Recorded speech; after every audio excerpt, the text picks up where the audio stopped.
네, 우리 서울대 도서관과 서울대 출판문화원이 함께 기획해서 하는 독자와의 대화, 저자로부터 듣는다. 그 저자로부터 직접 직강을 듣고 또 함께 수집된 질문을 이용해서 질문을 하는 그런 시간 마련했습니다. 오늘의 주인공은 서울대학교 법학전문대학원의 정상조 선생님이신데요. 오늘 먼저 정상조 선생님 간략하게 소개를 올리는 걸로 시작하겠습니다. 정 선생님은 서울대학교 법대를 졸업하시고 영국 런던 정경대학에서 법학 박사 학위를 받으셨습니다. 그리고 지금 법과대학에서 주로 지식재산권 관련된 연구와 강의를 하고 계십니다. 근데 이 분야뿐만이 아니라 예컨대 특허, 저작권, 상표 뿐만이 아니라 부정 경쟁 방지, 독점 규제, 그리고 인터넷 규제 등등 폭넓은 연구를 하고 계십니다. 현재 정 선생님은 양력 중에 하버드 로스쿨과 워싱턴 로스쿨 등에서 한국 법제 관련된 강좌를 하신 적이 있는데요. 특별히 조지타운 로스쿨 등에서 한국 지식재산권 관련된 강의를 맡아서 진행하신 바 있습니다. 오늘 이제 발표하실 내용은 마침 최근 우리 서울대학교 출판문화원에서 출간하신 바로 이 책입니다. 기술혁신의 기원이라는 책인데요. 부제로 기술혁신의 배경과 그 원동력 이런 식으로 담고 있습니다. 제가 잠시 읽어봤더니 내용이 기본적으로 굉장히 문명적이면서도 현대사회의 발전의 어떤 근본 동력을 기술혁신에서 찾는 그런 어떤 모색이, 이론적인 모색이 이루어지고 있습니다. 아주 훌륭하고 뜻깊은 강의가 될 것으로 기대합니다. 자, 그럼 정 선생님 모시고 일단 먼저 강의를 듣도록 하겠습니다. 네, 정 선생님. 감사합니다. 너무 과찬의 소개를 해주셔서 몸둘 바를 모르겠습니다.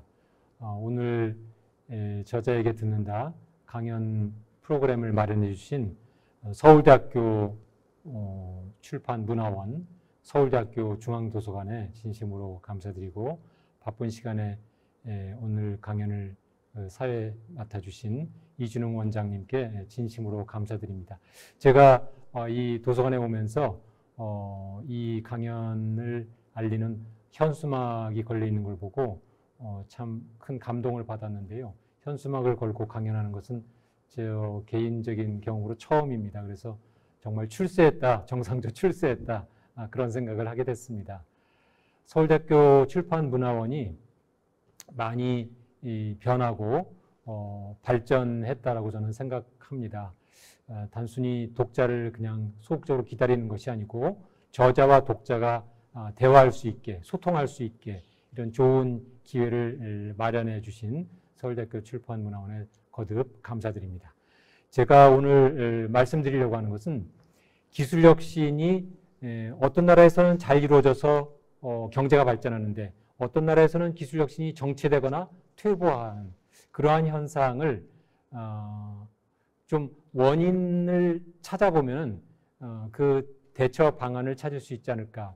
그래서 기술혁신의 배경과 원동력으로 시장과 법제도가 톱니바퀴처럼 함께 서로 영향을 미치고 있다라고 하는 어떤 가설을 제가 확인해 보고 싶었고 그것을 어느 정도 제 나름대로 설득력 있게 설명할 수 있다 이렇게 생각이 들어서 책으로 저술하게 됐습니다. 그 점을 오늘 여러분과 함께 여러 가지 사례를 통해서 한번 같이 생각해 보도록 하겠습니다. 사실 이 문제는 제 개인적인 이제 질문이기도 한데요. 제가 30년간 강의를 하면서 특허법, 저작권법 등등 강의하면서 이러한 그 법제도가 그 경제발전, 특히 기술혁신에 기여를 한다고 이론적으로 설명을 하고 있지만 과연 정말 그런가? 제가 강의하는 것이 과연 현실적으로 우리 경제발전에 도움이 될까? 진짜 제 연구하는 것이 떡이 되고 밥이 될 수 있을까 하는 것에 저는 개인적으로 상당히 궁금했었고 이것을 사실은 자신 있게 그렇다 이렇게 말하기가 어려웠었습니다. 그래서 많은 고민을 했는데 거기에 대한 제 자신에 대한 그 개인적인 그 질문, 고민에 대한 답을 찾는 과정에서 이 아담 스미스의 국부론이 어느 정도 상당히 제가 원하는 답 또는 저에게 가장 설득력 있고 가장 가슴에 와닿는 답을 주었다고 생각을 했습니다. 아담 스미스는 여러분도 잘 아시다시피 시장에 보이지 않는 소원이 경제를 잘 발전시키기 때문에 국가가 간섭할 필요가 없다. 이런 자유방임주의 경제학이라고 알고 있습니다. 그런데 여기에는 사실은 국가가 시장이 잘 작동할 수 있도록 도와주는 것이 전제가 되어 있습니다. 왜냐하면 시장이 발달하기 전에 원시 시대에는 내가 가지고 있는 물건보다 상대방이 가지고 있는 물건이 많으면 힘으로 그것을 뺏을 수가 있었죠. 그런데 원시 시대는 그래서 다른 사람이 가진 떡을 돈 주고 살 필요 없이 내가 힘이 세면 그 떡을 그냥 무력으로 뺏어갈 수가 있습니다. 다른 사람이 입은 옷이 더 좋으면 그 옷을 뺏어갈 수가 있습니다. 그런데 국가가 경찰의 역할을 하면서 질서를 유지하면서 그러한 폭력이 작용하지 않고 이제는 뭔가 서로 상대방과 합의를 해서 물건을 바꿀 수 있는 그런 시장이 생기고 유지된다면 그런 시장 속에서는 사람들의 이기심이 작동해서 그 시장에 보이지 않는 손이 경제를 발전시킬 수 있다라는 것이 아담 스미스의 이제 국부론의 요체라고 저는 이해를 했습니다. 그래서 이런 어떻게 보면 고전 경제학입니다만 이 고전 경제학 이론을 법적으로 본다면 결국 시장을 전제로 해서 보이지 않는 손이 경제를 발전시키고 기술 혁신을 촉진할 수 있다고 한다는 이론은 결국 법적으로 본다면 그 시장이 잘 작동되고 발전할 수 있도록 그 시장의 기본적인 하부 구조, 즉 자유와 재산의 보호가 잘 이루어질 때 시장이 유지가 되고 발전할 수 있을 때 그때 자연히 노동력의 이동이 생기고 기술 혁신이 생기고 노동의 분화에 의해서 경제가 발전할 수 있다. 이렇게 말할 수 있다라고 법적으로 재해석할 수가 있을 것 같습니다. 그래서 결국 결론적으로 제가 말씀드리고 싶은 것은 기술의 혁신, 경제 발전은 이러한 자유와 재산의 보호라고 하는 법 제도에 의해서 법 제도가 필수적인 요건이다. 또는 그것이 배경과 원동력이 될 수 있다라는 그런 제 나름대로의 이론을 이제 저는 가설을 세웠고 그것을 역사적인 사례를 통해서 한번 확인해 보고 싶었습니다. 그래서 예를 들면 당송 시대로 거슬러 올라가면 벌써 2000년 전입니다만 당송 시대는 굉장히 경제가 유럽보다 서양보다 훨씬 더 풍요롭고 기술이 굉장히 많이 뛰어났다. 기술이 뛰어났다. 이렇게 알려져 있습니다. 인류의 4대 발명이라고 할 수 있는 화약, 나침반, 종이, 인쇄술 이것이 모두 다 당송시대에 발명이 된 것이고 이러한 당송시대의 기술이 서양, 아랍인을 통해서 서양에 전달돼 가지고 나중에 이제 르네상스의 또는 과학혁명의 기원이 됐다라고 서양 사람들도 그렇게 인정을 하고 있습니다. 그러면 왜 당송시대는 유럽보다 서양보다 더 문명이 발전하고 더 풍요로운 경제가 되었느냐? 그 핵심에는 물론 교육제도도 잘 돼 있었고 관례제도가 유럽보다 훨씬 더 먼저 발달했다. 이런 이야기도 있습니다만 이런 배경도 있습니다만 그 이외에 더 중요한 핵심, 더 파고 들어가면 원동력이 되는 것은 결국 중국이 실크로드를 통해서 자유로운 상거래를 했고 그 자유로운 상거래를 자유롭게 허용을 했기 때문에 시장의 자유와 시장에서 상인들의 재산을 보호해줬기 때문에 당나라 장안이라고 하는 그 수도에 무려 그 당시 상상도 할 수 없는 100만 인구가 모여서 그것도 아랍의 상인, 서역의 상인들이 함께 모여서 그 속에 불교뿐만 아니라 기독교, 회교가 함께 공존할 수 있는 그런 포용성과 자유를 허용하고 상인들의 재산을 보호해줬기 때문에 가능했던 것이 아닌가 이렇게 말할 수 있겠습니다. 그와 정반대로 똑같은 시기에 당송시대의 유럽은 중세 봉건 시대입니다만 봉건 시대를 우리가 암흑기라고 하는 이유가 봉건 시대는 경제가 장원을 토대로 해서 기본으로 해서 이루어집니다만 그 장원 경제는 기본적으로 자급자족의 경제입니다. 영주가 가진 영지를 그 농노들이 나누어서 경작을 하고 그 결과 이제 세금을 납부하고 수시로 영주가 요구하는 여러 가지 그 공적인 노동, 뭐 도로공사라든지 여러 가지 강제적으로 노동을 제공해야 되는 그런 사회 장원 경제였기 때문에 결국 상거래가 외부와 별로 이루어지지 않았고 영주가 그것을 굳이 할 필요가 없었던 것이죠. 영주는 그 장원이라고 하는 커다란 사업장의 말하자면 고용주고 그 농노는 그 사업장에서 농사를 짓고 세금을 낼 뿐만 아니라 수시로 강제적으로 노동을 제공해야 되는 그러한 처지에 있었기 때문에 더 일해야 될 인센티브나 기술 혁신을 해야 될 인센티브가 별로 없었던 것이라고 볼 수 있고 상거래의 자유가 별로 인정되지도 않았고 이 당시는 잘 아시다시피 기독교가 지배하고 있었던 시대였기 때문에 이자를 죄악시한다든지 상거래 자체를 천시한다든지 이러한 사상이 있어서 결국 그 중세 봉건 시대를 우리가 암흑기라고 말하는 배경이라고 볼 수 있고 기술 혁신이 정체된 배경이라고 볼 수 있겠습니다. 그래서 당송과 이 중세 봉건 시대가 크게 대조되는 그 대조될 수 있는 배경에는 이와 같이 자유와 재산이 또는 상거래의 자유와 투자의 기회가 자유롭게 열려 있느냐 아니면 봉쇄되어 있느냐 혁신의 인센티브, 상거래의 인센티브가 있느냐 없느냐 하는 커다란 차이가 있었다라고 하는 점을 지적할 수 있겠습니다. 그 이후에 중세 봉건 시대가 마감하고 르네상스를 계기로 중세 봉건 시대가 끝나고 유럽은 아주 눈부신 그런 기술 혁신을 이루게 됩니다. 그런데 이 기술 혁신을 이루는 중심 세력 또는 요즘에 말하는 패권이 나라마다 조금씩 바뀌게 됩니다. 15세기에는 이탈리아가, 16세기에는 스페인이, 17세기에는 네덜란드가, 18세기에는 영국이, 그 이후에는 미국이 이런 식으로 기술 혁신의 중심지 또는 패권이 바뀌는데 왜 이렇게 기술 혁신이 어느 지역에서 왕성하게 일어나다가 다른 지역으로 이동을 할까 하는 것도 역시 똑같은 그 배경과 원동력에서 찾을 수 있다라고 저는 생각을 했습니다. 그 배경과 원동력은 결국 자유와 재산의 보호 그리고 그 자유와 재산을 중심으로 한 법제도에서 그 배경과 원동력을 찾을 수 있다고 하는 것이 제가 오늘 말씀드리려고 하는 것입니다. 그래서 여러 가지 사례를 통해서 조금 설명드리도록 하겠습니다.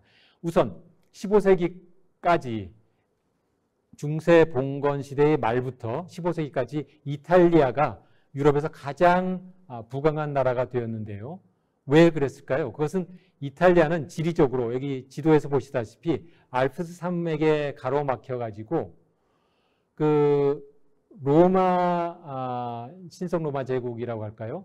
그 로마 제국의 간섭을 덜 받고 자치권을 일찍 획득할 수가 있었던 그런 지리적인 특징이 있었던 것 같습니다. 그래서 베니스도 이렇게 어떻게 보면 늪지처럼 외부의 적이 침투하기 어려운 그런 지역에 위치하고 있었고 알프스 산맥에 가려진 뭐 베니스, 밀라노, 피렌체, 이런 지역들이 먼저 자치권을 획득해서 소위 도시국가로서의 자치권을 가지고 상거래를 자유롭게 할 수 있었고 이탈리아가 동부 즉 아시아와 교류할 수 있는 지리적으로 가까운 위치에 있었기 때문에 이 자치권을 가지고 그 상거래를 무역을 먼저 시작을 할 수가 있었기 때문에 무역을 통해 동방무역을 통해서 이탈리아가 먼저 부를 축적하고 상거래가 많아지면서 그로부터 기술혁신의 수요가 생겨서 뭐 유류공업이라든지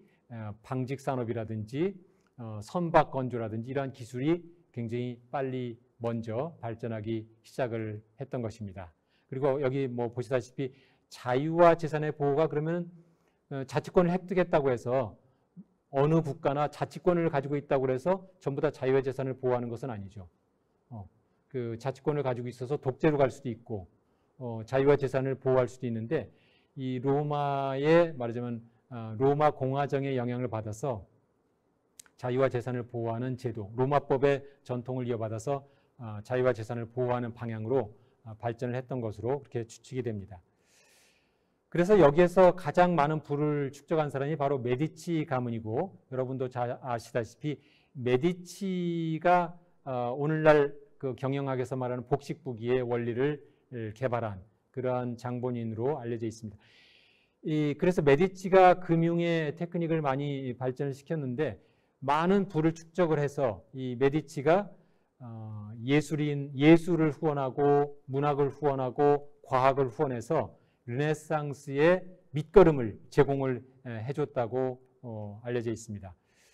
그래서 왜 르네상스가 유럽에서도 이탈리아에서 먼저 시작을 했을까? 그것은 바로 이탈리아가 유럽 중세 말기에 먼저 부강해졌기 때문에 메디치와 같이 부를 축적한 사람이 예술과 문화를 후원을 할 수 있었기 때문에 이탈리아에서 르네상스가 먼저 시작을 했다. 이렇게 볼 수 있고 여러분이 잘 아시는 레오나르도 다빈치, 갈릴레오 갈릴레이 모두 메디치 가문의 후원으로 예술과 학문을 했던 위대한 그 르네상스의 그 예술가고 과학자입니다.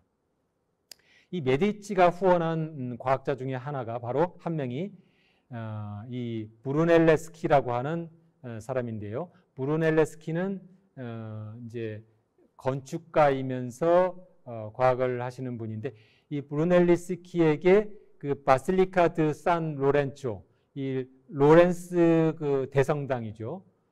를 건축을 의뢰를 했고 이 브루넬레스키가 이제 이 로렌스의 그 뭡니까 대성당을 짓기 위해서 이 피렌체는 내륙입니다. 플로렌스는 내륙이고 그래서 피사라고 하는 이제 피사의 사탑 잘 아시죠? 피사가 있는 피사 지역 해안에서 이 플로렌스까지 건축 자재를 전부 다 운반해야 되지 않습니까? 커다란 대리석을 운반하고 운반하려면 강을 통해서 운반해야 되니까 이 브루넬레스키가 그 선박을 개발을 했습니다. 그래서 선박을 개발을 하니까 이 피렌체 공화국에서 그러면 그 선박은 브루넬레스키 당신만이 선박을 만들어서 판매할 수 있다. 이러한 특권을 부여했습니다. 이것이 바로 어떻게 보면 이 로마 도시국가에서 자유와 재산을 보호하는 제도의 아주 전형적인 그런 제도의 하나라고 말할 수 있겠습니다. 다시 말해서 이 특권을 통해서 기술을 가진 사람이 더 좋은 기술을 개발하려고 기술 촉진을 하는 그런 효과가 생기겠죠. 그래서 이 특권을 부여를 한 것이 계기가 돼서 그 이후에 이제 특허법이 탄생을 하고 우리 인류 최초의 특허법이 바로 베네치아에서 만들어집니다. 우리가 특허법 하면 영국에서 산업혁명의 원동력이라고 말을 하고 영국에서 특허법이 시작된 것으로 오해하는 분들이 많은데 사실은 이 도시국가에서 상거래가 발전하고 기술 혁신이 생기면서 그 제도의 하나로 벌써 이 베니스가 이 특허법을 만든 역사적인 그 어떻게 보면 아버지죠. 특허법의 아버지 역할을 한 것입니다.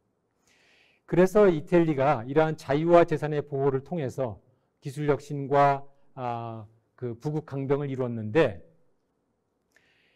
이것이 결국은 오래 가진 않습니다. 왜 그러냐?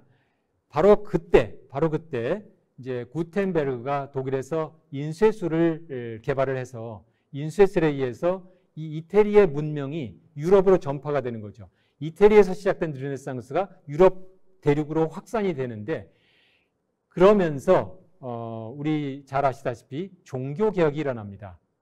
구텐베르그의 활자 인쇄술은 르네상스만 이태리에서 유럽 대륙으로 확산시킨 것이 아니라 모든 사람들의 눈을 뜨게 하는 거죠. 그래서 어떻게 보면 종교개혁의 그 밑거름이 되고 그 종교개혁을 한 마틴 루터도 이 인쇄술이 없었다면 그 마틴 루터의 주장이 그렇게 널리 전달돼 가지고 종교 개혁까지 이룰 수 있을지 의문이라고 말할 수 있을 만큼 이 인쇄술의 영향은 아주 막대한 것이죠. 그래서 바로 그러한 그 이제 변화가 있어서 종교 개혁에 반대하는 이제 로마 도시 국가는 천주교 중심의 국가고 그러한 그 영향으로 이 메디치 가문이 사실 메디치 가문이 돈을 많이 모아서 교황을 여러 명을 탄생시킵니다. 그만큼 이제 이 천주교와 메디치 가문이 아주 밀접한 그런 이제 관련을 갖고 있기 때문에 메디치는 종교 개혁에 반대하는 갈릴레오 갈릴레이를 더 이상 후원할 수가 없죠. 그래서 갈릴레오 갈릴레이는 잘 아시다시피 네덜란드로 가서 마지막 저수를 합니다. 이와 같이 이제 이태리의 과학과 지식 그리고 기술 혁신이 종교적인 경직성으로 점점점 식어들고 더 중요한 것은 지정학적으로 그 당시에 이 동쪽에 터키 지역에 이 오토만 제국이 세력을 점점 키워가지고 신성로마 제국의 수도라고 할 수 있는 콘스탄티노플을 점령하는 그러한 이제 사건이 발생을 하고 이를 계기로 이제 제국이 무너지게 되면서 동방무역이 이 오토만 제국에 의해서 차단이 되기 때문에 이태리의 강점이라고 할 수 있는 동방무역을 더 이상 하기가 어렵게 됩니다. 그러니까 저절로 상거래가 위축되고 기술 혁신도 위축될 수밖에 없고 이태리의 자유와 재산도 점점 위축이 되어 가는데 기득권자들이 과거에는 로마 공화정의 전통에 따라서 선출하던 그런 여러 가지 자리들을 세습화하고 그 다음에 정부가 무역을 독점하고 등등 자유와 재산이 점점 줄어들면서 기술 혁신도 위축되어 가기 시작을 해서 그 중심이 기술 혁신의 중심이 스페인, 포르투갈로 이동하게 됩니다. 동방무역이 차단되면 유럽의 무역은 결국 대서양을 통해서 무역할 수밖에 없고 대서양 연안에 가장 인접한 나라가 바로 포르투갈과 스페인이었기 때문이죠. 그래서 포르투갈과 스페인도 역시 지리적인 장점으로 먼저 상거래가 활성화되고 먼저 기술 혁신이 이루어지기 시작을 했다. 이렇게 볼 수가 있겠습니다. 여기에 보시다시피 여기 이제 사진에 있는 분이 여기 바로 크리스토퍼 콜럼버스고 많은 젊은이들이 그래서 이제 기술이 정체되어가는 경제가 점점 식어가는 그런 로마를 아니죠 이태리 도시국가를 떠나서 이제 스페인과 포르투갈로 옮겨가고 그 중에 한 명이 바로 크리스토퍼 콜럼버스죠. 크리스토퍼 콜럼버스는 베니스인가요? 그 이태리에서 태어났지만 포르투갈, 스페인으로 가서 거기에서 이제 상거래를 도와줄 후원자를 찾았고 잘 아시다시피 스페인의 이사벨라 1세 여왕이 후원을 해서 신대륙 탐험의 항해를 시작을 하게 됩니다. 그래서 이제 포르투갈과 스페인은 스페인보다 포르투갈이 먼저 시작을 했는데요. 그것은 이제 포르투갈이 먼저 독립을 했기 때문이죠. 잘 아시다시피 스페인과 포르투갈이 위치하고 있는 이베리아 반도는 780년간 회교도들이 점령하고 있었습니다. 그래서 780년간 포르투갈과 스페인은 독립전쟁을 한 거죠. 회교도로부터 독립하기 위한 전쟁을 했는데 그것을 이제 레콘키스타, 말하자면 리콘퀘스트, 다시 재정복한다. 국토를 회복하는 전쟁이고 동시에 종교전쟁이죠. 회교도를 정복한다라는 종교전쟁의 의미가 있습니다. 그래서 이러한 종교전쟁과 국토회복이 확산하는 그러한 의미도 있습니다. 대서양을 통해서 진출해가지고 아프리카를 점령한다는 것은 국토회복의 그 확대고 종교전쟁의 확대입니다. 그래서 아프리카의 예를 들어서 무어족이라든지 이러한 회교도들은 야만인이기 때문에 다 점령해야 된다라고 생각한 것이고 그렇기 때문에 노예를 잡아서 파는 것도 정당화될 수 있다 이렇게 생각을 했습니다.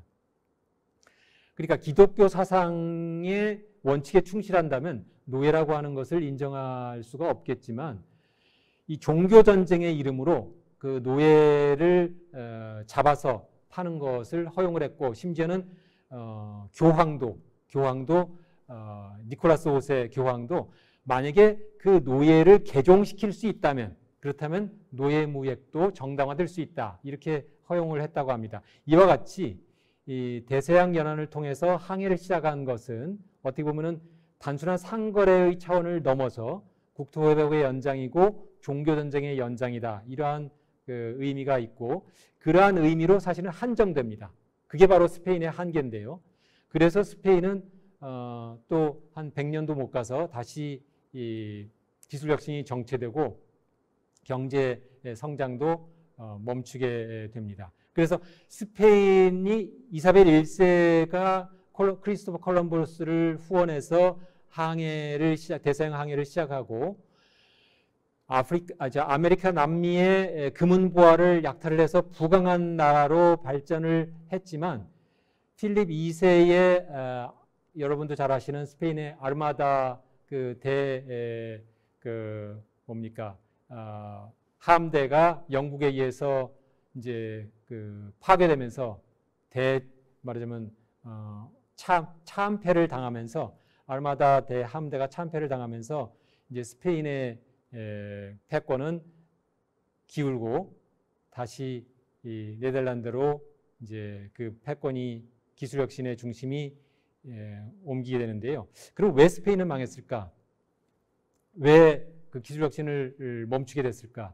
이것은 기본적으로 아까도 말씀드린 것처럼 종교전쟁, 국토회복의 중심이 바로 군주였고 군주 자본주의의 한계라고 볼 수 있겠습니다.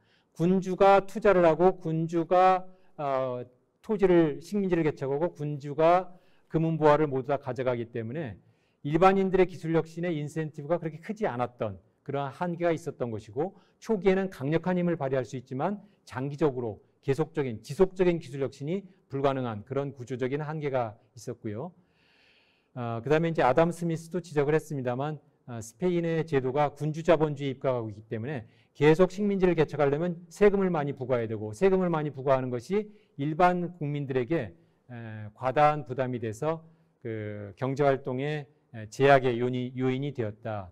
이러한 이제 여러 가지 요인으로 인해서 스페인의 그 기술혁신도 불과 100년도 안 돼서 점점 식어가게 되고 그 중심지가 이제 네덜란드로 옮기게 됩니다만 그러면 네덜란드는 왜 갑자기 기술혁신의 중심지로 부상하게 됐을까? 이것은 종교개혁과 밀접한 관련이 있습니다. 스페인은 아까도 말씀드린 것처럼 종교전쟁으로 식민지를 개척하고 종교전쟁의 이름으로 노예를 잡아갔고 종교전쟁의 이름으로 노예를 팔고 금은보화를 이제 약탈해 갔습니다만 바로 크리스토퍼 콜럼버스를 후원해준 이사벨 1세부터 소위 여러분도 잘 아시는 마녀재판을 시작을 한 거죠. 그래서 스페인의 마녀재판이 아주 유명합니다. 예를 들어서 기독교를 믿으라고 이제 개종을 시키죠. 유대인도 개종을 시키고 회계도도 개종을 시켰는데 좀 의심스러워. 그러면 마녀재판에 붙여가지고 이사벨라 1세부터 한 200년에 걸쳐서 수십만 명이 처형된 것으로 알려져 있습니다.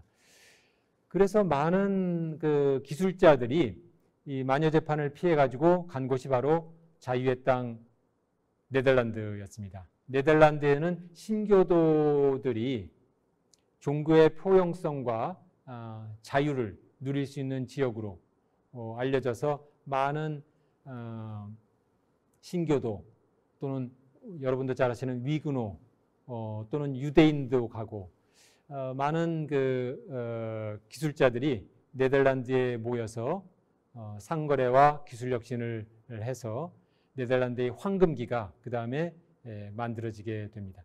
네덜란드는 단순히 상거래와 기술혁신만 한 것이 아니고 제가 이제 강조드리고 싶은 법제도의 혁신 이것을 이루게 됩니다.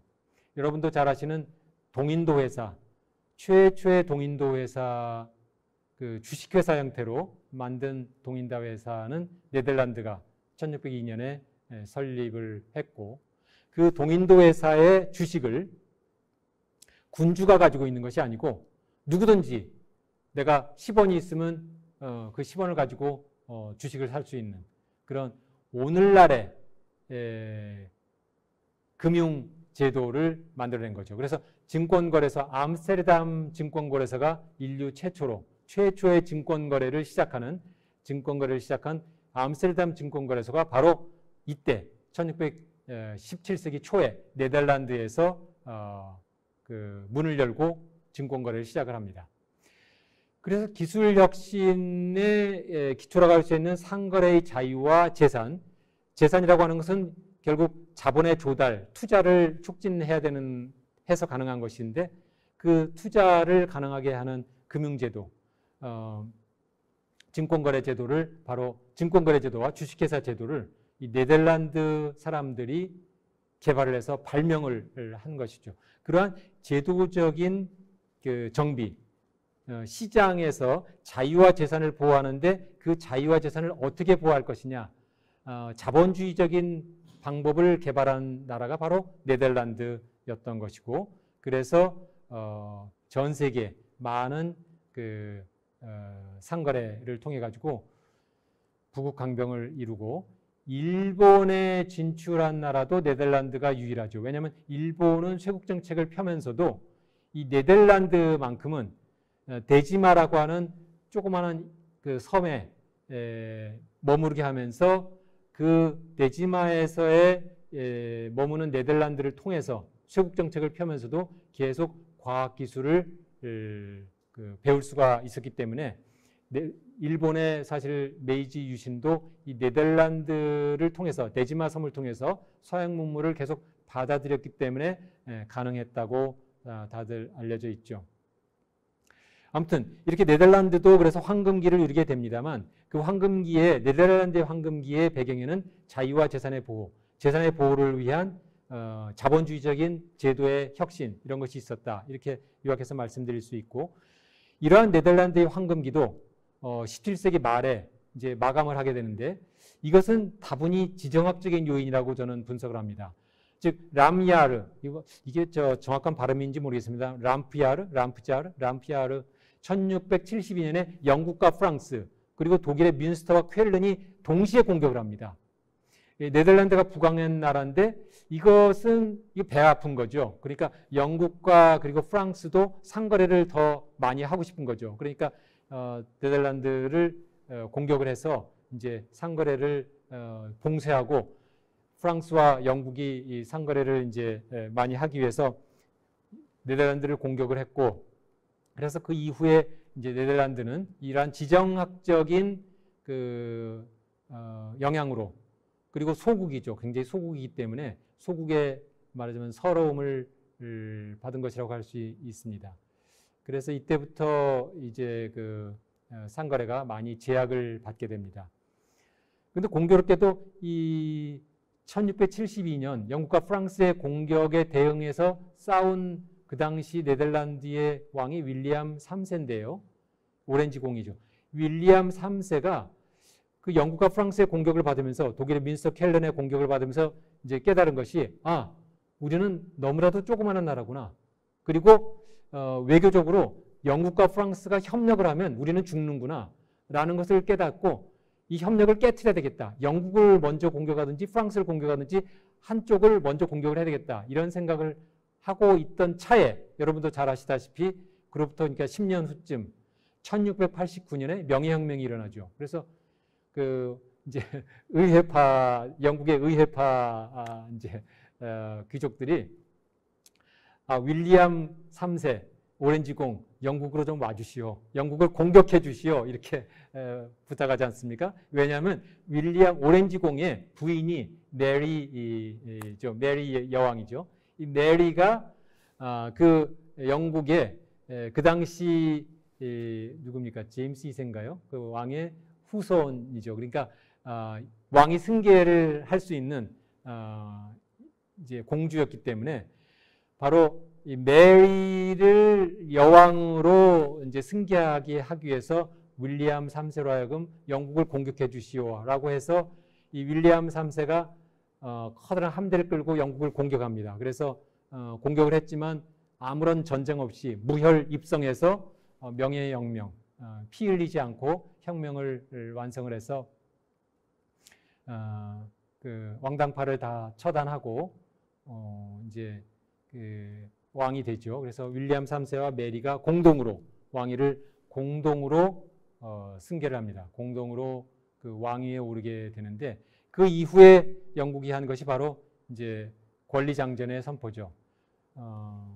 그래서 윌리엄 3세가 명예혁명으로 왕위에 오르게 된 이후에 1년 후 이제 의회파 의원들이 이제 청구서를 내밀죠. 그 청구서는 권리장전이죠. 우리 의회파가 당신을 왕으로 만들어줬으니까 당신은 이 권리장전에 동의하세요. 그래서 왕이 재가를 한 것이 바로 이 권리장전이고, 권리장전은 의회의 동의 없이 세금을 부과할 수 없고 의회의 동의 없이 의회가 만든 법을 함부로 무시할 수 없다. 그 의회가 만든 법이라고 하는 것은 자유와 재산을 보호하는 것이죠. 주로 상공인의 자유와 재산을 보호하는 것이라고 하는 게 사실은 이제 그 핵심입니다만, 상공인의 자유와 재산도 중세 봉건 시대에 비교하면은 굉장한 그런 진전이 되는 것이죠. 그래서 영국의 명예혁명과 권리장전은 오늘날의 기준으로 보면 이것은 뭐 자유와 재산이고 민주주의라고 말할 수 없습니다만, 그러나 중세 봉건 시대의 기준으로 보면 엄청난 혁명이죠. 혁명이고 그 의회 민주주의를 시작한 그러한 인류사의 길이 남을 그러한 사건이 되겠습니다. 그래서 권리장전으로 자유와 재산이 보호될 수 있었기 때문에 상공인들이 자유롭게 상거래 활동을 하고 기술 혁신이 이루어질 수 있었고, 그 자유와 재산의 보호의 그 중요한 핵심 중에 하나가 바로 특허권 제도였고, 산업혁명의 여러분도 잘 아시는 그 엔진이라고 할 수 있는 증기기관, 산업혁명의 엔진, 증기기관을 제임스 와트가 만들었다. 제임스 와트가 증기기관의 아버지라고 알려져 있습니다만, 사실은 법적으로는 제임스 와트가 증기기관을 발명을 해서 개발을 해서 또는 개량을 해서 특허권을 취득했기 때문에 제임스 와트가 증기기관의 아버지로 불리해질 수 있었던 것이죠. 사실은 이 제임스 와트 이전에 이 증기기관을 개량한 사람, 발명한 사람은 굉장히 많습니다. 특히 프랑스의 80년 전 프랑스의 드니 파팽, 드니 파팽이 이 증기기관을 굉장히 그 우수한 증기기관을 발명한 것으로 알려져 있는데, 그 당시 프랑스에는 특허 보호 제도가 없었고 자유와 재산이 충분히 보호되지 않았기 때문에 여기에서 사업을 하기도 굉장히 어려웠고, 더군다나 이 드니 파팽은 위그노어라서 많은 탄압을 받고 있었기 때문에 독일로 갔습니다. 드니 파팽은 그래서 독일로 갔는데, 독일에서는 길드가 너무나 강해가지고 길드의 그 뱃사공들이 증기기관으로 선박을 만들어서 운행하는 것을 반대를 해가지고 그 드니 파팽이 만든 증기선을 부숴버렸다고 합니다. 그래서 결국 독일에서도 사업을 못하고 그것이 80년 후 제임스 와트에 의해서 상거래의 자유와 재산의 보호가, 특히 특허의 보호가 이루어지는 영국에서 산업혁명의 이제 그 엔진으로 그 기능을 할 수 있게 되었던 것이고, 그래서 산업혁명의 제도적인 배경은 명예혁명으로 보장된 자유와 재산, 그리고 특허 제도와 네덜란드에서 개발한 그러한 그 주식회사 제도, 증권거래 제도가 제도적인 기반이었다. 이렇게 기반이라고 하는 그런 요소가 충분히 있었다라는 점을 이제 강조하고 싶습니다. 그러나 영국의 이러한 부국 강병도, 기술 혁신의 왕성한 기술 혁신도 오래가지는 못합니다. 영원할 수는 없습니다. 그 한계는 스페인이나 이탈리아나 네덜란드와 달리 그 내부의 한계가 있었다. 그 한계는 결국 영국이라고 하는 귀족사의 특성으로부터 저는 찾고 싶습니다. 영국이 결국 상공인들의 자유와 재산을 보호함으로써 산업혁명에 성공했지만 그 상공인들이 그 기득권층이 되어서 자신의 자유와 재산을 보호하기 위해서 다른 사람들의 자유와 재산을 위축하고 제한하는 그러한 이제 문제가 생기기 때문에 거기에서부터 기술혁신이 정체되기 시작했다라고 라는 점이 지적되고 있습니다. 그 대표적인 예가 잘 아시는 적기조례죠. 이 적기조례는 증기기관이 발전해서 광산도 증기기관으로 돌리고 방적기도 증기기관으로 돌리고 증기기관으로 드디어 증기기관으로 움직이는 자동차까지 만들었는데 그 자동차가 움직일 때 귀족들이 타고 다니는 마차가 놀랜다. 그러면은 곤란하다. 그래서 만든 것이 바로 이 적기조례입니다. 이 적기조례에 의하면 증기기관처럼 기계로 움직이는 자동차는 반드시 그 앞에 55m 앞과 뒤에 빨간 깃발을 든 사람이 앞서서 걸어가야 된다. 그러니까 이 빨간 깃발을 들고 가는 사람보다 더 빨리 갈 수가 없습니다. 자동차는 빨리 갈 수 있는데 이 적기조례에 의해서 반드시 4마일 이하로 달려야 되고 그 앞에 55m 앞에 빨간 깃발을 든 사람이 서서 마차가 놀라지 않게 미리 경고를 해줘야 된다. 이러한 내용의 규제가 바로 적기조례고 오늘날 흔히 이야기되는 그 불합리한 산업 규제의 대표적인 예로 항상 나오는 예가 되겠습니다. 바로 이러한 불합리한 산업 규제는 어떻게 보면은 그 기득권층의 이익을 위해서 상거래의 자유와 기술 혁신을 위축시킬 수 있는 불합리한 규제가 만들어진 것이라고 볼 수 있고 그러한 그 불합리한 규제로 인해서 증기기관은 먼저 영국에서 개발을 해서 산업혁명에 성공했지만 증기기관 자동차는 미국에서 꽃을 피게 됩니다. 미국에서는 이러한 속도 제한 없이 고속도로를 마음대로 달려갈 수가 있다. 그런 그 고속도로를 위한 도로교통법을 따로 제정을 합니다. 고속도로에서는 우마차가 다닐 수 없다. 고속도로에서는 빠른 속도로 달릴 수 있는 것이죠. 그래서 미국으로 기술혁신의 중심지가 이동을 하게 됩니다만 그 미국에서는 자유와 재산의 보호라고 하는 이상, 영국의 이상이 더욱더 철저하게 실현된 것이라고 볼 수 있습니다. 여기서도 물론 한계가 있죠. 백인들만의 자유와 재산이죠. 백인들만의. 흑인 노예에게는 그것을 허용하지 않았고 백인들에게만 허용하지만 백인들에 한해서는 영국보다 유럽보다 더 철저하게 자유와 재산을 보호하는 그러한 이상적인 국가를 건설하려고 했던 것입니다. 백인들에게 이상적인 국가를 건설하려고 했던 것이고 그 대표적인 예가 바로 특허 제도입니다만 특허 제도도 영국에서 제임스 와트가 발명가로 성공할 수 있게 했습니다만 영국에서는 특허 제도가 굉장히 복잡해가지고 특허를 하나 받는데 오늘날의 돈으로 계산하면 37,000달러가 든다고 합니다. 하나의 특허를 받는데 거의 4천만 원 이상이 든다고 한다면 보통 사람이 특허를 받기가 어렵죠. 내가 아무리 기술을 개발을 해도 그 특허를 받기가 어려울 겁니다. 그런데 미국에서는 오늘날의 돈으로 계산해서 한 618달러? 불과 한 70만 원 정도면 특허를 받을 수 있다. 영국과 비교해서 거의 한 100배? 한 50배 이상의 차이가 나는 거죠.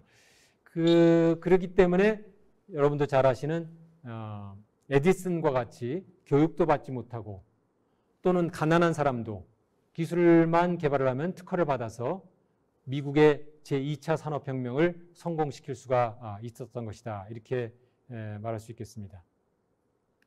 그래서 이제 여러 가지 그 미국에서 그러면 어떻게 해서 기술혁신이 이루어졌느냐 하는 것은 또 그 이후에 이루어진 미국의 제2차 산업혁명은 19세기 중반부터 이루어지죠. 말하자면 영국의 산업혁명이 이제 서서히 막을 내리려고 하는 그때 19세기 중반부터 이제 미국의 제2차 산업혁명이 본격적으로 이루어지게 되는데 그때 그 여러 가지 제도가 있습니다만 저는 링컨 대통령이 노예 해방으로만 훌륭한 분이라고 알려져 있는데 기술 혁신에 있어서도 상당히 많은 기여를 한 분이라고 저는 생각을 합니다. 왜냐하면 이분이 이제 이 홈스테드 액트에 의해서 이제 많은 사람들에게 농지를 자작농들에게 농지를 부여했을 뿐만 아니라 태평양 철도법이라고 해서 대륙 횡단 철도를 만드는데 커다란 기여를 합니다. 그래서 태평양 철도법에 의해서 대륙 횡단 철도를 만드는데 필요하면은 그 선로 그리고 선로 부근의 땅을 정부에서 주는 거죠. 땅을 그냥 줍니다.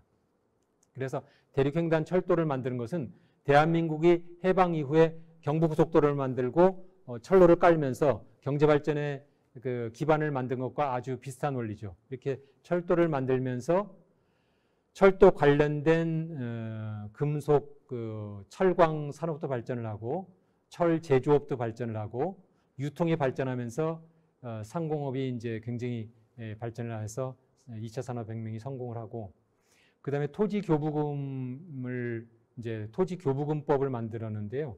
이 링컨의 토지교부금법은 이겁니다. 대학의 그 기술혁신을 지원하는 아마 인류 최초의 그 제도가 아닌가 싶습니다. 그 주립대에 토지를 줍니다.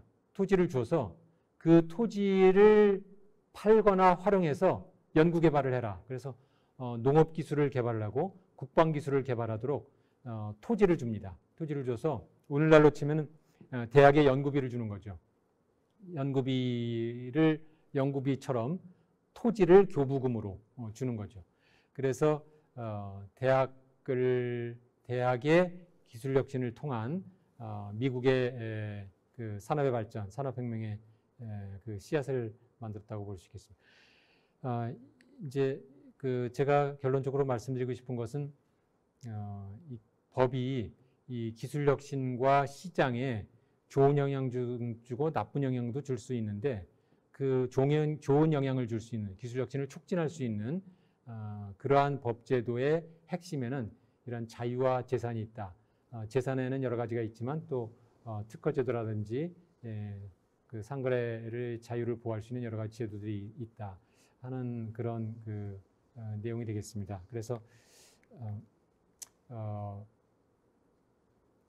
이 법이 때로는 기술혁신을 위축시킬 수도 있고 촉진시킬 수도 있는데 그런 점에서 기술혁신을 어떻게 할 것이냐, 대한민국이 어떻게 제도약할 수 있느냐 하는 것에는 법제도를 다시 우리가 4차 산업혁명에 있어 대한민국이 제도약하기 위해서 법제도를 다시 되돌아볼 필요가 있다 하는 것이 이제 제가 드리고자 하는 결론의 말씀이 되겠습니다.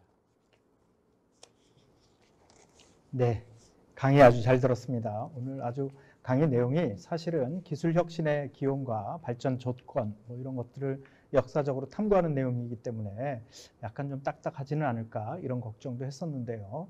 사실 뭐 정 선생님께서 굉장히 주요한 역사적 사례들을 중심으로 이렇게 쭉 말하자면 사례의 그 특성 이거를 중심으로 핵심 주장을 전개하셨기 때문에 이해하는 데나 전체 그 줄거리를 따라가는데 문제가 없었다고 생각합니다. 특별히 이제 재산권, 그 자유와 재산권의 보호라는 그런 어떤 법적 제도를 형성하는 게 결국에는 한 그 발전의 단위라고 할 수 있는 국가의 어떤 성장과 그 발전에 큰 도움이 된다. 이런 이제 그 핵심 명제를 반복해서 강조해 주셨습니다.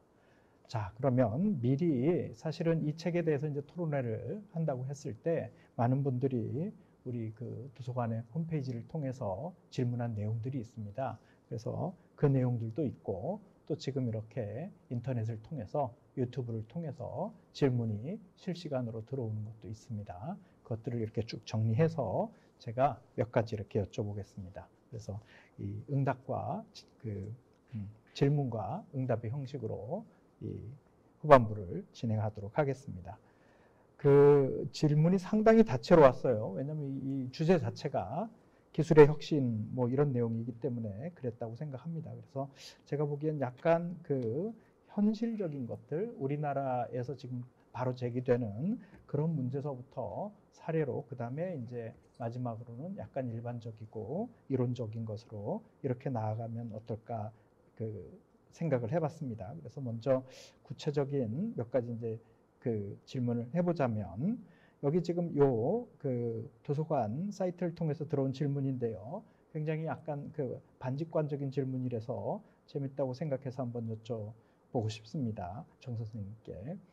그러니까 결국에는 이 어떤 시장에 새로운 그 혁신적인 사업자들이 등장을 하고 그들을 위한 어떤 투자가 이제 보장이 되고 그들을 위한 어떤 후원제도 이런 것도 필요하고 특별히 이제 자유와 재산권 보호를 위한 법적 제도가 그 형성이 돼야 된다. 이제 이런 말씀하셨는데요. 그런 게 사실은 현대에서는 반독점법, 소위 말하는 경쟁법 이런 것으로 이제 구체화되는 경우가 있습니다. 근데 이 질문하신 분의 요점은 혹시 그런 독과점 방지법이 오히려 기업에 대한 인센티브를 줄일 수 있지 않을까. 그래서 그게 뭐 도움되라고 만든 법인데 사실은 그 기술 내재화하고 그 재투자하고 이런 어떤 그런 그 더 많은 어떤 기술 투자에 대한 그런 의욕을 꺾지는 않을까. 이런 굉장히 좀 그 반직관적인 질문을 해주셨습니다. 이런 문제, 그러니까 규제가 너무 많으면 오히려 이제 어려울 수가 있다. 이게 이제 요점인데요. 구체적인 사례로 이렇게 반독점법에 대해서 사례를 들어서 질문을 해주셨네요. 어떻게 생각하시는지 좀 듣고 싶습니다. 진짜 어렵고도 중요한 질문입니다. 네.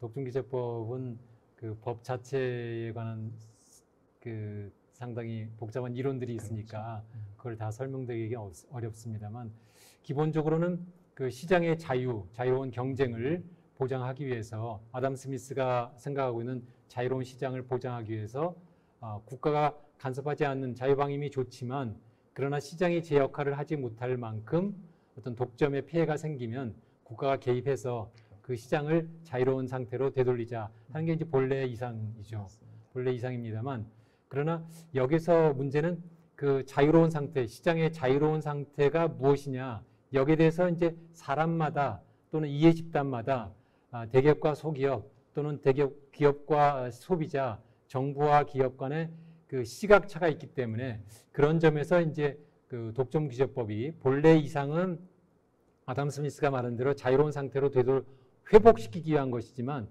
그것이 과도하거나 잘못될 때는 이제는 그럴 때는 불합리한 규제로 인식이 되고 불합리한 규제로 이제 상거래를 위축시키기도 하고 또는 그 기술 혁신을 위축시킬 수도 있다. 그런 지적이 있고 그런 점에서 이제 옛날에는 결국 독점규제법을 통해서 소비자 보호를 하는 게 이제 주된 주된 그 동인이라고 할 수 있습니다. 다시 말해서 독점의 피해가 많아지면 시장이 자유롭게 돌아가야 소비자들이 싸게 더 좋은 물건을 살 수 있는데 독점의 피해가 커지면 그 가격이 비싸게 소비자들이 비싸게 줘야 되고 또는 품질이 나빠져도 어떻게 불평할 수가 없다. 거기서부터 시작을 했거든요. 그런데 이제 오늘날은 워낙 이 시장이 빨리 바뀌기 때문에 시장이 그 가격이 비싸더라도 그게 소비자들에게 더 도움이 될 수 있지 않느냐. 뭐 이런 이제 문제가 생기는 것이죠. 또는 그 가격이라는 게 도대체 이게 비싼 건지 싼 건지 어떻게 정하느냐. 그런 이제 의문스러운 그런 이제 상황도 생기는 것이죠. 심지어는 가격이 없습니다.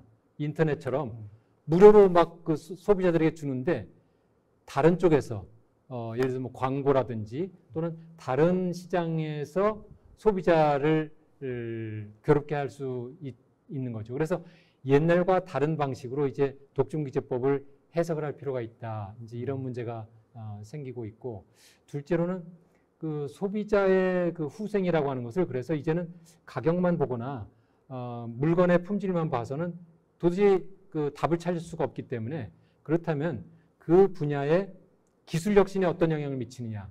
이 이노베이션 마켓이라고 하는 새로운 그 시장을 보자. 그 시장에서 이게 진짜 독점의 폐해가 생기는지 보자.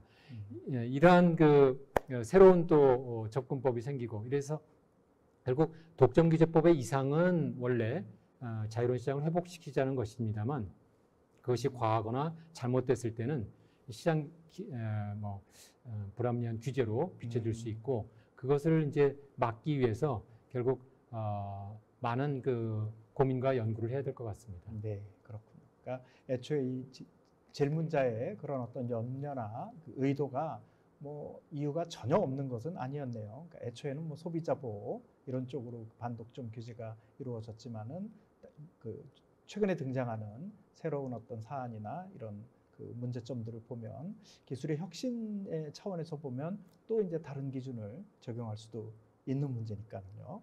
그렇게 이해하면 될 것 같습니다. 자, 그럼 다음 문제는 이 질문도 굉장히 현실적인 문제인데 전 재밌다고 생각했습니다. 지금 뭐 혁신의 거의 전 세계적인 기지라고 할 수 있는 미국의 실리콘밸리, 그것과 이제 한국의 과학기술 집단 어떤 단지 이런 것과의 비교에 대한 것인데요. 여기 질문자가 이렇게, 그러니까 요점은 과학기술자의 어떤 혁신에 대한 보상이 실리콘밸리는 충분히 이루어지고 있지만 우리는 그런 게 안 돼서 문제가 아니냐. 이게 이제 문제 의식입니다. 그래서 역시 이게 뭐 그 재산권의 보호, 자유의 보호 이런 말씀 해주셨기 때문에 이런 혁신의 실질적인 주체가 되는 그 과학기술인 그들의 어떤 그런 동력을 만들어낼 방법이 없을까? 아마 실리콘밸리와 비교해서 우리나라는 한참 모자라기 때문에 그런 점에서 어떤 법적, 제도적 그 보완이 필요한지 이런 이제 내용의 질문이었습니다. 예. 네, 그 질문도 정말 어렵고도 중요한 질문인 것 같습니다. 기술 혁신에 있어서 핵심적인 질문입니다. 실리콘밸리가 기술 혁신의 성지로 다들 알려져 있고 거기에서 기술 혁신에 대한 보상이 잘 이루어지고 그 기술 혁신의 결과물이 창업으로 잘 연결될 수 있다. 이렇게 알려져 있습니다. 그 우리나라도 제도적으로는 그 기술 혁신에 대해서 보상을 하게 되어 있습니다. 그래서 발명을 했을 때 종업원이 발명을 했을 때 그 기업이 보상을 해야 되고 대학 교수님이 발명을 했을 때 대학이 산학협력단에서 보상을 해야 되고 개인이 발명을 했을 때 그것을 투자 유치 받아가지고 창업을 할 수 있고 제도적으로 미국과 비교해서 커다란 어떤 우리나라의 어떤 그 하자가 있느냐 하는 것은 그렇게 쉽게 말하기는 어려울 것 같습니다. 문제는 그것을 제도를 실제로 운영하는데 이제 우리가 운영의 묘를 살리지 못해서 사실상 여러 가지 그 애로를 겪고 있는 것이 아닌가 싶습니다. 이제 질문하신 분께서 이제 기술 혁신에 대한 보상을 말씀하셨는데 종업원에 대한 보상이 무엇이 충분하냐 여기에 대해서 결국 노사가 합의를 해야 되는데 그 합의가 이제 합리적으로 이루어지지 않으면 불만이 생기고 기술 혁신의 인센티브가 줄어들겠죠. 그래서 저는 요즘에 노동 문제가 많이 제기되고 있습니다만 사실은 그건 임금, 뭐 최저임금 받자 이러한 것보다 더 중요한 게 이 창작과 발명에 대한 충분한 보상. 이것이 바로 노동 문제의 핵심이다. 오늘날 노동이 대부분 창작과 발명을 하는 노동이고 정신노동이 많기 때문에 그러한 정신노동, 과반수를 차지하는 정신노동에 대해서 어느 정도 보상하는 것이 합리적이고 효율적인 것인가 여기에 대해서 노사가 머리를 같이 맞대고서 좋은 제도를 만들어내는 것이 앞으로 우리의 과제가 아닌가 싶습니다. 네, 말씀을 듣다 보니까 진짜 그 어떤 창작물의 국가 수준에 있어서의 보호 이 문제하고도 직접적으로 이게 연관이 되는 문제라는 생각이 듭니다. 그래서 이런 식으로 그 과학기술자 혹은 창작자에 대한 제대로 된 보상을 안 해주기 때문에 소위 말하면 기술의 해외 유출 혹은 뭐 산업 스파이의 어떤 가능성 이런 모든 문제들이 생긴다라고 말할 수 있기 때문에 말씀하셨듯이 그런 부분에서 좀 이렇게 제도적으로 보완이 되면 그런 문제는 말하자면 선순환으로 오히려 해결이 되는 문제가 아닌가 이런 생각을 했습니다. 그래서 이거는 이제 이 질문이 아니라 제가 말씀을 듣다 보니까 떠오르는 생각인데요. 이게 어떤 그 창의적 어떤 생산 문화하고도 좀 관계가 있지 않을까. 즉 우리는 이 조직 자체가 전체 이익을 좀 나눠야 되는, 그러니까 한두 사람이 노력을 해서 그 기술 혁신이나 창의적인 그런 어떤 인풋을 내도 결국에는 뭐 예컨대 뭐 팀장님이 가져간다든지 부장님이 가져간다든지 혹은 예컨대 국책연구소 같은 데서 소장님이 다 그 영예를 가져간다든지 그러니까 이런 어떤 문화적인 것도 좀 있지 않을까 이런 생각도 해봤습니다. 어떻게 생각하시는지 여쭤보고 싶네요. 그렇죠. 문화, 법제도가 문화에 영향을 받고 상호 영향을 주고받는 것은 뭐 명백하죠. 그래서 저희가 뭐 유교 문화의 영향이라고도 흔히 말합니다만 공동체를 중시하고 공동체에서의 질서를 굉장히 중시하니까 그런 점에서 이제 그 보상이 충분히 이루어지지 못한다 그런 측면도 있을 겁니다. 앞으로는 개인이 예를 들면 하다못해 뭐 요리를 잘 하더라도 또 하다못해 뭐 신발을 잘 고치더라도 그것을 충분히 인정해주고 거기에 대해서 충분히 보상하는 그런 문화가 형성돼야 우리가 공동체 전체가 발전할 수 있지 않을까 생각합니다. 네, 그렇습니다. 그리고 오늘 강의 내용 중에서 사실은 굉장히 전 재밌었던 부분이 예컨대 메디치 가문의 그 브루넬리스키 등 그 사례와 관련해서요. 결국에는 후원자로서 등장하면서 상당히 그 베네치아 내 특허법의 등장에 심지어 영향을 미쳤다 이런 말씀 해주셨는데요.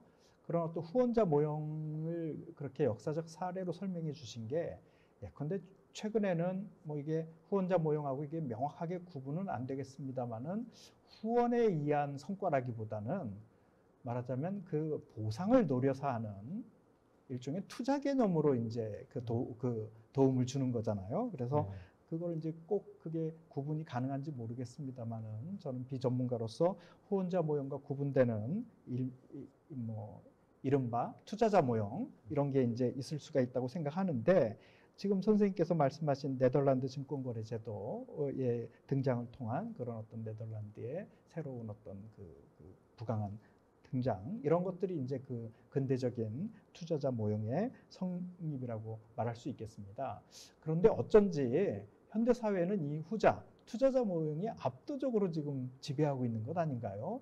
그러다 보니까 뭐랄까 이 후원자 모형을 기대하는 그런 어떤 방식의 기술 혁신 어떤 그 전략이라고 그럴까요? 그건 좀 안 보이는 느낌이 있는데 이런 저의 궁금이 이게 정당한 것인지 이게 좀 궁금하고요. 또 투자자 모형, 그 후원자 모형 생각해 보니까 국가도 후원자가 될 수 있겠다. 메디치 가문 정도 되면 그게 그냥 단순한 가문이 아니라 하나의 어떤 뭐 굉장히 중요한 국가적인 역할을 수행했을 것 같은데 우리나라 같은 후발국에서는 뭐 이미 선진국이 됐지만은 국가가 일종의 후원자로서 상당히 많은 그런 어떤 기술 창의적 분야에 말하자면은 대가를 바라지 않는 후원을 할 수 있지 않을까 이런 생각도 해봤습니다. 어떻게 생각하시는지 좀 듣고 싶네요. 이준 원장님께서 정말 핵심을 꼭 찔러서 말씀해 주셨습니다. 후원자 모델에는 이제 한계도 있고 장점도 있죠. 그래서 메디치 가문의 후원자 모델이 바로 장점이고 그 한계를 그대로 보여준 것입니다만 21세기에는 말씀하신 대로 이제 제도에 의해서 투자가 이루어지고 기술 혁신이 이루어지고 있는 것이고 그 시장이 아주 그냥 그 거미줄처럼 잘 정비된 그런 법 제도에 의해서 시장이 움직이고 있는 것이죠. 그래서 후원자에 의존하지 않더라도 그 제도에 의해서 기술 혁신과 어떤 경제적인 풍요로움을 계속 이제 발전시켜 나갈 수 있는데 그것은 장점입니다만 제도의 장점입니다만 그러나 후원자의 필요성이 전혀 없는 것은 아니죠. 특히 그 제도의 혜택을 받지 못하는 그런 분야가 또 많이 있습니다. 특히 뭐 예술 분야라든지 또는 기술 혁신에 있어서도 그러한 후원을 받을 그 제도의 혜택을 받을 수 없는 순수 과학 이런 것은 여전히 이제 국가가 후원을 해야 된다. 또는 독지가가 미국의 이제 독지가들이 후원하는 경우도 많지 않습니까? 그런 것처럼 우리도 그 후원을 해야 되고 국가가 이제 그 순수 과학이나 또는 예술 분야에 점점 후원을 하는 그런 재정 그 지원이 많아지고 있습니다. 증가하고 있습니다만 앞으로 계속 이제 증가시켜야 될 것이고 미국과 같은 독지가에 의한 그런 그 후원 이것도 말씀하신 대로 점점 늘려야 되는데 우리나라는 이제 돈을 번 사람을 좀 욕하는 그런 좀 이상한 문화가 좀 생겨가지고 돈을 많이 번 분들이 그 후원을 하고 싶어도 하지 못하는 그런 조금 안타까운 좀 현실이 있는 것 같습니다. 그래서 앞으로 문화를 돈 벌었으면 그거 돈 번 거 과정에 잘못이 있을 수도 있죠. 잘못이 있으면 법적으로 처리하고 그러나 그 돈 번 것에 대해서 잘했다 인정을 해주고 인정을 받아야 적극적으로 후원도 하고 사회에 환원도 하고 할 수 있지 않을까 이런 생각을 합니다. 네, 아주 훌륭한 답변이었다고 생각합니다. 사실은 이런 문제에 대해서 이렇게 궁금해도 뭐 여쭤볼 분도 마땅치 않고 그리고 이렇게 여쭤봐도 사실은 이 통찰력 있는 답변을 참 기대하기가 어려웠는데 오늘 아주 정 선생님 강의도 그렇지만 요 질문에 대한 요점 있는 답변도 훌륭하시다고 생각합니다. 그럼 다시 원래 이제 준비된 질문으로 돌아오겠습니다. 그 사실은 서양에 있어서의 과학기술의 발전과 우리나라에 있어서의 어떤 정체, 그러니까 중세적 정체라고 이걸 해야 될지 잘 모르겠습니다. 왜냐하면 서양에도 기독교 하에서의 중세 그런 어떤 암흑 시대라고 부를 정도의 그런 어떤 정체기가 없었던 것은 아니니까는요. 그래서 우리도 이제 정체기가 있는데 서양은 그래도 그렇게 발전을 했는데 우리는 왜 이랬을까? 이런 질문이 지금 꽤 많이 들어와 있습니다. 근데 그 중에서 저도 사실은 재밌게 본 부분인데 사실은 이런 자유와 재산권의 보호라는 게 결국에는 혁신 주체들의 즉 과학기술 개발자들의 경쟁을 촉진하는 의미가 있잖아요. 근데 선생님 책 내용에 보면은 우리나라 조선시대 붕당 정치에서 엄청나게 경쟁을 했는데 이게 좀 혁신으로는 이어지지 않고 서로 이제 싸우면서 지배권을 이렇게 확보하기 위한 투쟁에만 일삼았다. 이런 구절이 있어서 저도 굉장히 재밌게 봤습니다. 우리나라 사람들이 경쟁성이 없는 게 아니거든요. 열심히 경쟁하는데 우리는 문화적으로 뭐가 문제가 있어서 역시 이 혁신이 그쵸? 근대 서구라고 불러야 되겠습니다만은 그 근대 서구에 비해서는 늦었지 않았을까? 이런 식의 이제 문제 의식을 갖는 질문이 있어서 한번 여쭤봅니다. 예. 저도 거기에 대해서 글쎄요, 전적으로 공감하고 그 질문이 아니라 그런 의견이신 것 같고 저도 같은 의견입니다. 다만 이제 그러면 왜 그 우리 조선시대 선조들은 경쟁을 하는데 백성들의 그 삶에 대해서 삶을 위해서 경쟁하는 것이 아니라 자신들의 이익을 위해서 경쟁을 했을까? 그게 저도 개인적으로는 굉장히 궁금한데요. 아마 결국 그래서 이제 저는 정치 지도자의 역할이 굉장히 중요하다고 생각하는데 왕이 됐던 어떤 조선의 사대부가 됐던 어떤 뛰어난 지도자가 나와서 그것을 조금 흐름을 바꿔서 우리들끼리 싸우더라도 당신의 주장이 백성에게 무슨 도움이 되느냐? 내 주장이 더 백성에게 빵을 주고 밥을 주고 하는 게 더 도움이 되지 않느냐? 이런 식으로 물꼬를 바꿨다면 그렇다면 좀 영정조 시대의 그 르네상스가 우리도 그렇죠. 유럽의 르네상스처럼 새로운 과학기술 혁신의 어떤 발전의 원동력이 될 수 있었을 텐데 그때 그것을 조금 놓친 것이 아닌가 하는 좀 아쉬움이 있습니다. 네. 그럼 사실은 그 질문 중에 그런 내용도 있었거든요. 그러니까 서양의 얘기입니다. 서양 중세에 득세한 기독교적인 어떤 그런 영향이 역시 문제가 되는 거 아니냐. 그러면 서양 중세의 기독교도 약간 도그마틱하고 뭔가 원리주의적이고 어떤 참된 하나의 진리만을 쫓는 그런 거였다면 우리의 중세에 있어서의 그 성리학 논쟁이나 당파적인 것도 약간 그런 쪽이었기 때문에 역시 그러지 않았을까. 그래서 지금 역시 선생님 말씀하신 대로 무엇을 위한 논쟁인지 그게 역시 중요해지는 것 같습니다. 지금 방금 답변하셨듯이 그게 실질적인 어떤 나라의 군화 혹은 백성의 시민의 일반 시민 삶에 기여하는 그런 토론이 아니라 서로 옳다고 그냥 뭔가 상당히 도그마틱하게 주장들을 하지 않았을까 이런 생각을 해봅니다. 자, 그러면은 아주 세세한 질문들이 많은데요. 사실은 지금 나온 이런 큰 질문에 다 녹아 있는 얘기라서 그런 어떤 조금 더 추상성이 높은 수준으로 한번 옮겨가 보겠습니다. 지금 질문 중에 이게 기술 혁신에 대한 것이 이래서 그런 모양입니다. 최근 기술 혁신 중에 역시 가장 문제가 되고 궁금증을 만들어내는 것은 이 빅데이터, 거대 자료 이 문제와 AI, 인공지능 이런 얘기 많이 말씀하시는데요. 이런 어떤 그 빅데이터나 AI 등등을 이용한 발전이 사실은 굉장히 지금 전 세계적으로도 몇몇 서구에, 아니 콕 집어 말하자면 미국의 몇몇 그 회사에 의해서 독점되고 있잖아요. 그래서 이런 기술의 발전이 역시 독점에 의해서, 이 독점적인 사업자들에 의해서 완전히 이렇게 예외적이고 배제적인 방식으로 이루어지는 것에 대해서 상당히 걱정하는 얘기들이 많습니다.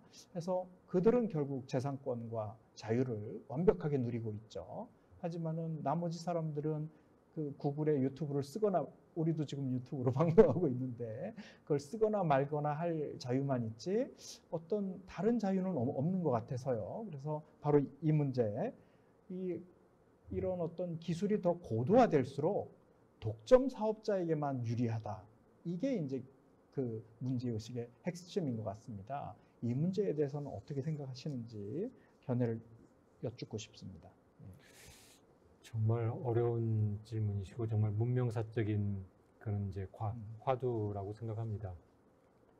그 기술이 발전하면 발전할수록 부의 집중도 심해지고 그 빈부의 격차가 더 심해지고 기술 혁신이 이루어지면 이루어질수록 노동이 점점 소외되고 그래서 그 이제 우리 복지의 문제도 생기고 그렇습니다만 이제 그 데이터를 독점하는 문제는 이제 단순한 그 자본의 문제를 떠나서 우리들의 프라이버시의 문제도 관련돼 있기 때문에 데이터 독점은 진짜 문명사적인 이제 화두라고 생각을 합니다. 저도 그 고민은 많이 하고 있습니다만 제가 여러분께 이제 말씀드릴 만한 답을 드릴 만한 능력도 없고 같이 함께 고민해야 될 그런 과제가 아닌가 싶습니다. 다만 이제 그 데이터의 독점에 대해서는 데이터라고 하는 게 뭐 땅이라든지 뭐 건물이라든지 또는 빵이나 신발 이런 것처럼 물건이 아니기 때문에 데이터에 대해서 누가 권리를 가지냐. 독점이라는 것은 결국 이제 권리가 있기 때문에 거기에 대해서 독점을 할 수 있는 그런 이제 환경이 생기는 건데 그 누가 권리를 가지느냐에 대해서는 그래서 사실은 이제 고민을 해야 됩니다. 그게 조금 그 불투명하고 불분명하고 현재 뭐 확립된 그런 법 질서가 아니고 이제 점점 그 생겨나는 그런 법 질서이기 때문에 데이터에 관해서는 어떻게 보면 시장도 지금 새로 생기고 있지만 법제도도 새로 생기고 있고 그래서 그 점에 대해서는 이제 법제도를 만들 때 이준웅 원장님 그 질문하신 것처럼 데이터 독점이 우리 사회 전체에 해롭다. 데이터 독점을 그러면 어떻게 막을 것이냐. 그러니까 독점의 근거가 되는 권리부터 법제도부터 우리가 이제 고민을 해서 정비를 해야 되지 않는가 하는 게 제 개인적인 생각입니다. 네. 지금 여기 보니까 그 유튜브를 통해서 몇 가지 질문이 더 들어와 있는데요. 먼저 여기 지금 마련된 질문을 먼저 몇 개 드리고 그 다음에 한두 개 더 이어나가서 그 질문을 드리겠습니다. 너무 많은 질문으로 좀 너무 이렇게 달달 볶는 게 아닌가 이런 생각이 들 정도인데요. 그래도 이 훌륭한 또 질문이 있어서요.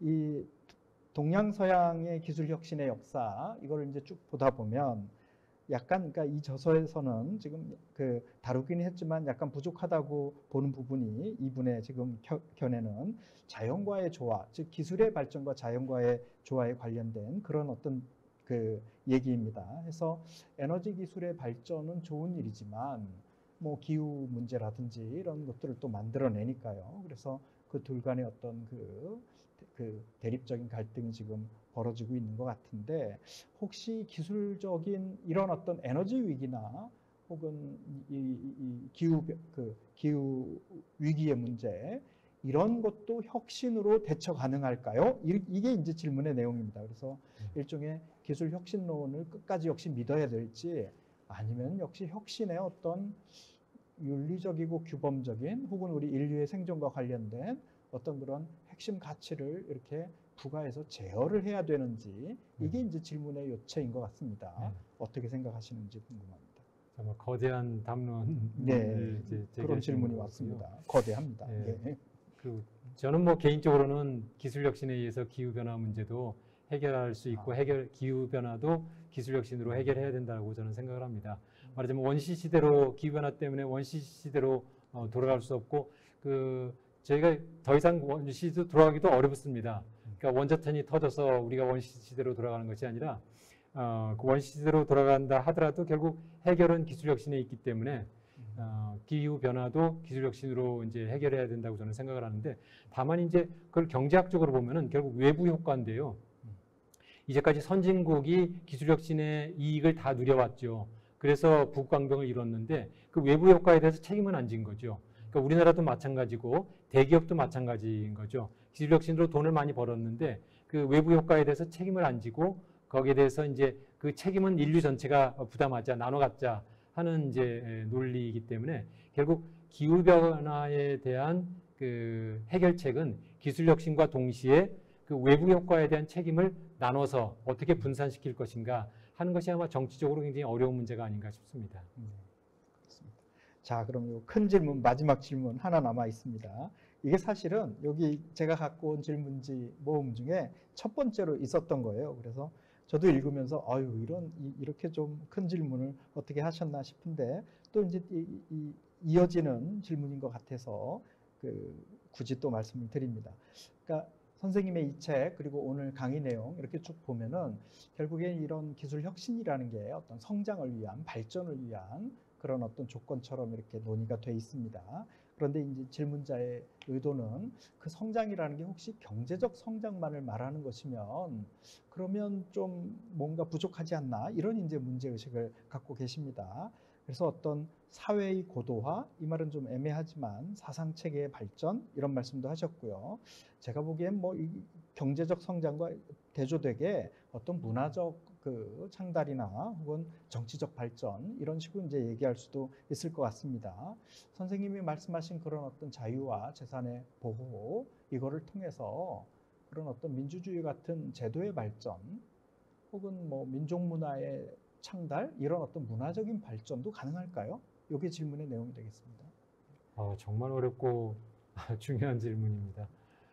기술혁신으로 제가 성장을 이야기하고 북강병을 말씀드렸습니다만 그 북강병이 기본적으로는 그 GDP를 계산을 해서 북강병이라고 이야기를 하고 있습니다만 그건 하나의 이제 그 기준에 불과한 것이겠죠. 그래서 요즘에는 이제 다른 기준도 많이 생기고 있는 것으로 알고 있습니다. 그래서 돈으로 환산할 수 없는 여러 가지 가치들 이것을 함께 우리가 이제 고려해야 되는데 그렇다고 해서 그 기술혁신으로 그러한 가치에 해가 된다면 모르지만 그런 가치에 해가 되지 않는다면 계속 그 GDP 향상, 양적인 성장을 통해 양적인 성장을 위해서 기술혁신의 노력은 계속해야 되고 우리 문명의 역사가 결국 기술혁신의 역사라고 볼 수 있기 때문에 기술혁신의 그 방향성에 대해서는 저는 별 의심의 여지는 없습니다만 질문해 주신 분의 말씀대로 단순히 돈으로 환산할 수 없는 여러 가지 가치들을 우리가 함께 생각하면서